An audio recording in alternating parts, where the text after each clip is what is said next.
அந்த அதை அப்படியே கேளுங்களேன்.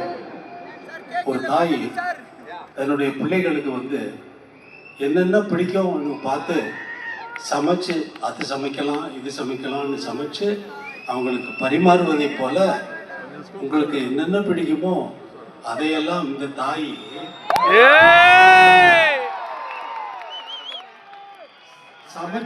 சமைச்சுன்னா தக்க சமயத்தில் உருவாவது.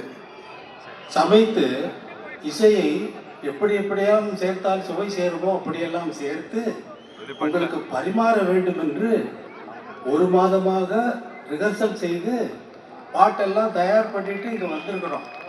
அப்போ விருந்தில் உட்கார்ற நீங்க போடுறத சாப்பிட்டு திருப்தியா அப்படின்னு போகணும். நீங்கெல்லாம் அமைதியாக இருந்து பாட்டுல என்ன வருது, எந்த இடத்துல என்ன மியூசிக் வருது, கார்ல போகும்போது கேட்டு போறீங்க இல்லையா, கார்ல போகும்போது கேட்கிற ஆனந்தம் இங்கே நேரடியாக வாசிக்கும் பொழுது அனைவரும் மனதை அங்கே கொடுத்து வாசிக்கிறார்கள். சும்மா உட்காந்துட்டு அதெல்லாம் பண்ண முடியாது.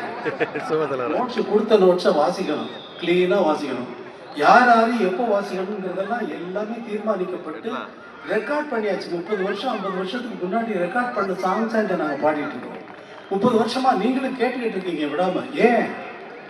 ஏன் அதுல ஜீவன் இருக்கு, அதுல ஆன்மா இருக்கு. உங்க மூச்சு காத்து நீங்க விடுறப்ப கூட ஒரு பாட்டு போச்சுன்னா அவ்வளவு அமைதியா கேட்கறீங்க. அதே அமைதியா இங்க கூப்பிட்டீங்கன்னா தான் நீங்க இசையை மதிக்கிறீர்கள் என்று. என்னை மதிக்க வேண்டாம், நீங்க கத்தலாம், கூச்சல் போடலாம், ஓய் அதெல்லாம் பண்ணலாம். ஆனால் இந்த இசையை எவ்வளவு கஷ்டப்பட்டு, எவ்வளவோ கஷ்டப்படல. எனக்கு இசையமைக்கிறது கஷ்டமே இல்லை, அது மூச்சு விடுற மாதிரி. எல்லா இடத்துலையும் நான் சொல்லியிருக்கேன். சும்மா அப்படி இப்போ யாராவது ஒரு ஆளை பார்த்து நீ நல்லா மூச்சு விடுறப்பா அப்படின்னு சொன்னா ஏதோ கோளாறுன்னு தான் அர்த்தம்.